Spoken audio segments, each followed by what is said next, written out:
Look at this. Labor rate 150. Diag fee to look at all vehicles 150. If you supply your own parts, labor rate 180. No warranty on customer supplied parts. If you supply a part and it's bad and I have to redo the job, you pay again. I don't take my eggs to Denny's. When I supply the part, it comes with a warranty. When you supply the part, there's no warranty. If the part you supply is defective, you will pay me to replace it again. The markup on parts keeps a warranty active on your parts per the supplier's guidelines, and labor is only covered for 1 year. Try taking your beef to McDonald's. So this vehicle sat for, you say it sat for a couple years. This vehicle sat. What year is this? 06. 06. No, sorry, my fault. I take it back. It's 02. So it's a 2002 Audi A6 or A4? A4. A4. 3.0 liter. It was, I know when it was out on the lot, when it first came in, I went outside, there was a guy inside, he was trying to crank. It wouldn't crank, it wouldn't do any of that. And I undid the tube here. So I undid this tube and I shot some starting fluid in here while somebody was cranking it. And it was just enough, and cranked and cranked and cranked and cranked and cranked and cranked and cranked, and finally it fired up. And it kept running. So I don't think the starting fluid that I was spraying in there actually did anything to start it. I just think what ended up happening is it needed to crank over long enough because it had been sitting for a few years and it actually ran. It ran like crap. And what we did was we took some Marvel Mystery Oil and we stuck it in the fuel just to kind of get some kind of lubrication going on there. And then we took some BG EPR and dumped it in with the oil that was in there because it smelled like crap and I wanted to clean out the engine a little bit. So ran it through for about 15 minutes at about 1500 RPM at operating temperature. Then we drained the oil, put new filter, new oil and stuff in it, and it was misfiring. Whenever you unplugged the cylinder here, the ignition coil here, you could unplug it and it would still continue to misfire. And it didn't change anything. Then you plug it back in, it didn't change anything. So what did you do to that? You put a new ignition coil in it? Yeah, I put a test coil in it.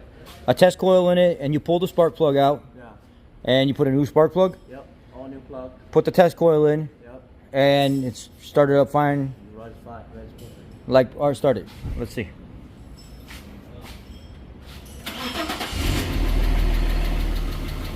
It has this, like, lifter knock tap.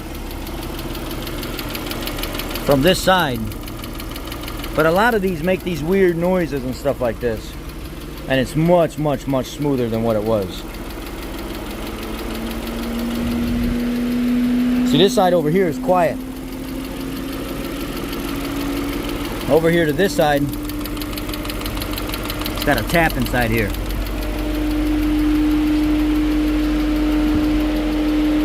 Hit the gas. Yeah. Before it wouldn't even do any of that. So now it's running good now. What is all this from here? The screws and Those are for the tinting. oh, homemade? Yeah. Homemade screw homemade hold downs, huh?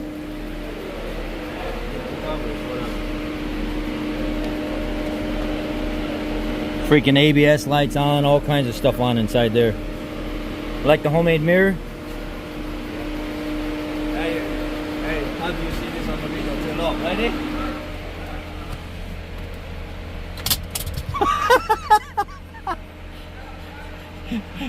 Yeah, you see that one too. Alright, what? Oh. 157,808. Now we're gonna see how far the customer wants to go with it. So I gotta touch base with him and tell him, hey, it starts up, runs fine now, everything's fine. But we have a tap coming from passenger side valve cover, and we don't know where you want to go with it. So yeah. You guys haven't met Yong. This is my business partner. We're gonna start doing some more videos and stuff together. He's the owner of the company, and we are gonna start bringing some little bit of new stuff to you guys from time to time to show you a little bit more about what's going on in the shop. We've been getting kind of really busy lately. Some more subscribers and stuff have been coming by, people driving from kind of far away, and I figure I wanted to introduce him to you guys because he is a huge part of my life. My best friend, my best man at my wedding, so that's coming up here soon. And what'd you do before you started this here? You worked at another shop. Yeah, I have another shop, a small shop. You were like one of the... Same thing, partnership with another, my partner. Yeah. We still be a good friend right now. Chan, right? Yeah, Chan. Yeah, he's an awesome guy. Yeah. Really. I asked him, I said, hey, you want to come over here? No, I'm the boss. Why would I want to come over here? I do what I want over there. Yeah. Some people, they don't want to be controlled, you know? Yeah. But we don't do that kind of stuff here, you know? Everybody kind of free here until they start doing stupid stuff. Then it's different. What about... So you were independent shop partnership with him? Yes. And then you split off to come here? Yes. And then... I mean, I seen the opportunity. Yeah. This shop was for sale, Yeah. so I kind of invested. Right. And what about before that? Where'd you come from? International? International. That was where, at Rush? Yeah, Rush, Ideal Lease. Ideal Lease. I spent 5 years over there. I worked with him in Ideal Lease, and I didn't work there that long. I worked on the service side, not the lease side. And we had already known each other when I got the job. And Actually, I introduced you for that job. right, I helped you to get that position. right, There. right. So what ended up happening is somebody called me one day while I was on the clock, and I didn't really want to answer the phone because I was afraid I was going to get in trouble for being on the phone. So I snuck out outside in between the semi trucks in the parking lot, and I took the phone call, and the guy was like, I'll offer you $5 an hour more to leave your job, and I'll pay for your medical benefits. And I was like, okay, I'll leave. I'll leave now. And I left. They were really nice at Rush. They said, you know what, thanks for the 2-week notice, but we don't need it. We're just going to pay you for your 2 weeks. Just go ahead and go. No hard feelings. If you ever want to come back, come back. Before that, where did you work? Before Rush? UTI? Yeah, he was a... From UTI, ITEP program, straight to Rush. Yeah, I met him in diesel school. I was already done with all the programs, basically. I was at the end of my program. I was... You are at the ITEP, that's how I you was... met. Well, we say ITEP, but there's ITEP and then there's MSAT. Remember, MSAT is the longer program. We were in the longer program. There's the shorter program and the longer program. We went to the longer one. 12 weeks, I think. Yeah, but I went to the MSAT program where when you leave, you got like 140 certifications. It's a longer program. My program, I remember, like, I spent over there like 4 months. Yeah, same with me. So we went to the longer program, not the short program. There was 2 different programs. You could go to, like even with Ford, I went through the Ford program as well. You could go through the short program, and then you could go through the, I think it was FACT or something like it, Ford Accelerated Credential Training Program. And I went to the FACT program, but that's where we met. He was the new student coming in, and I was one that was already like halfway. And they said, hey, guess what? There's your partner right there. And I said, okay. And that's how we became friends.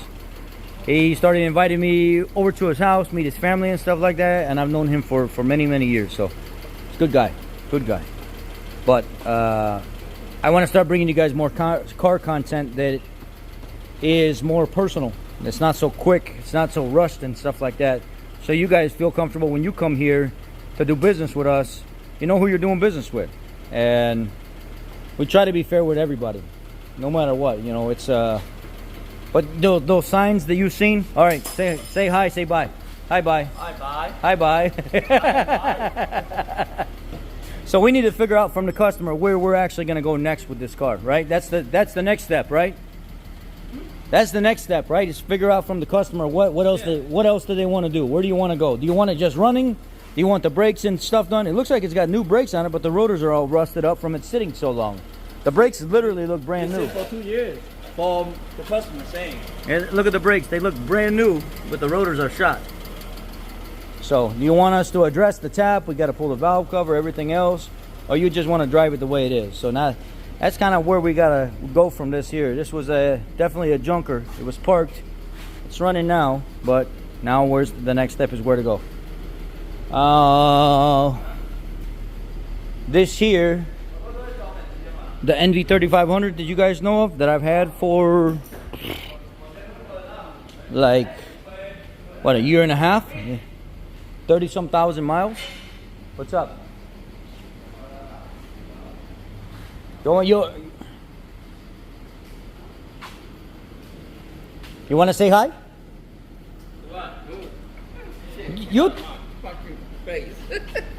You want to say hi?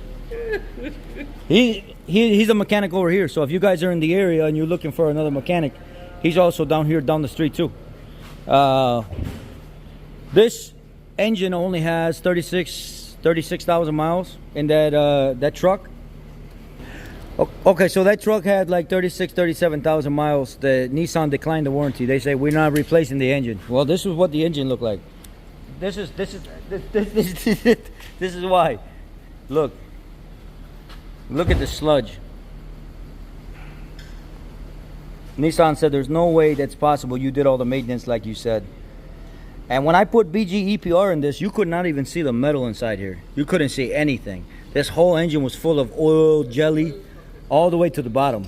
But I put the BG EPR in here and I dumped a bunch of oil in here and at least cleaned it out all the way to the top where you can start to see what was going on. And that's how I was able to identify this right here. The rocker, the pin and everything fell out of it, and it snapped the camshaft lobe off and it sent metal down inside there. The engine is no good. But I'm thinking about what I want to do is tear this engine down. Look at that. Ay, ay, ay. Look at that.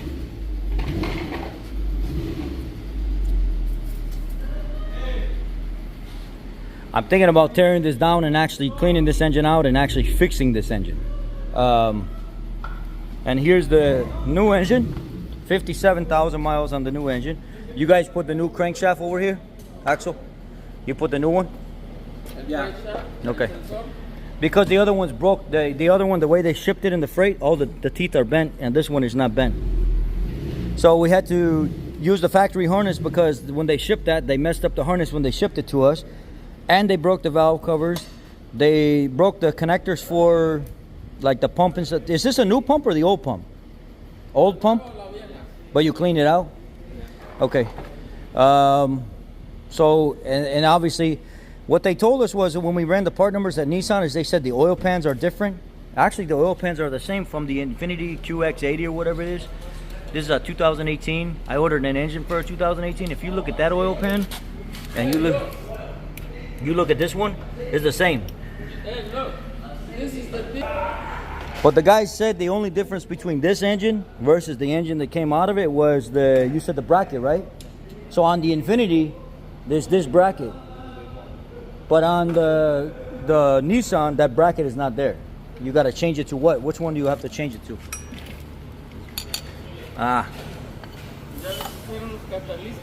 I see.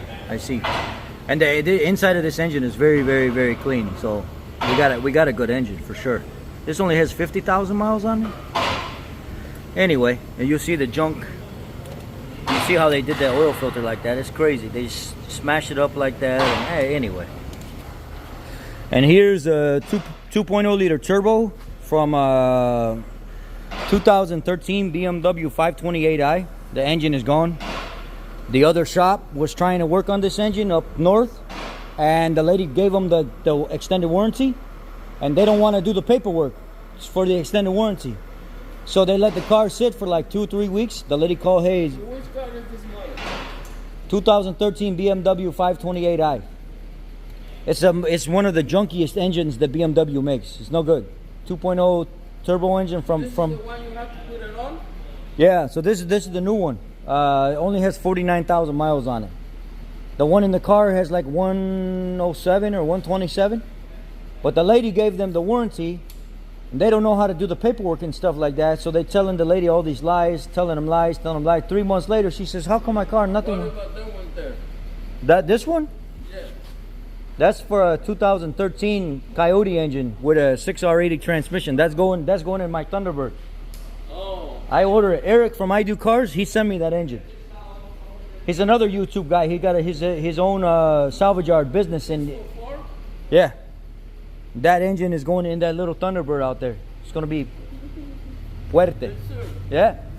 All you got to do is take a 1996 cross member, the tubular cross member from Mustang. Take that one out and put the 96 Mustang cross member in, and that engine drop right in, no problem.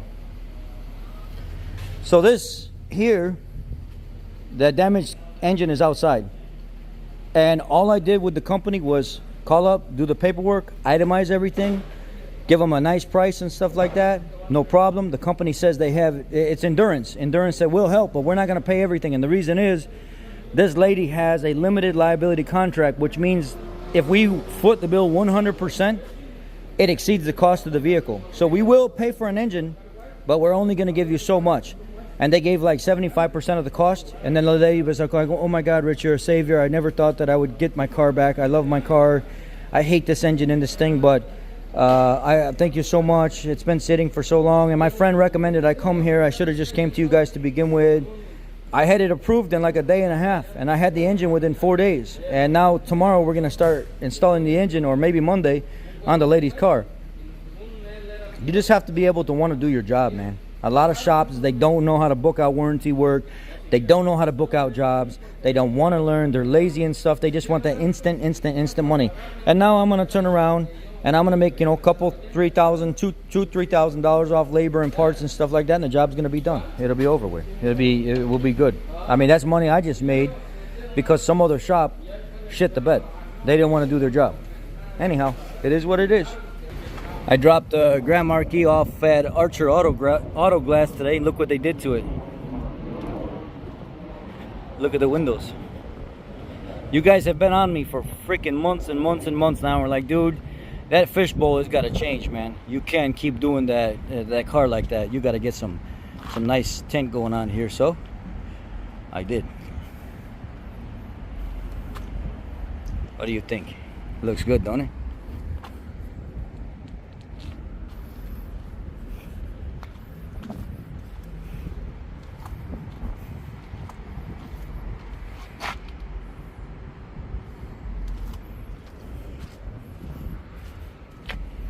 I gotta get it washed. Anyhow, that's all I got for you guys for right now. I wanted to introduce Yong, my business partner, and let you guys in a little bit closer to what's going on here in the business. Y'all be blessed. Take care. Sorry for the long video. I hope it's okay. Take care.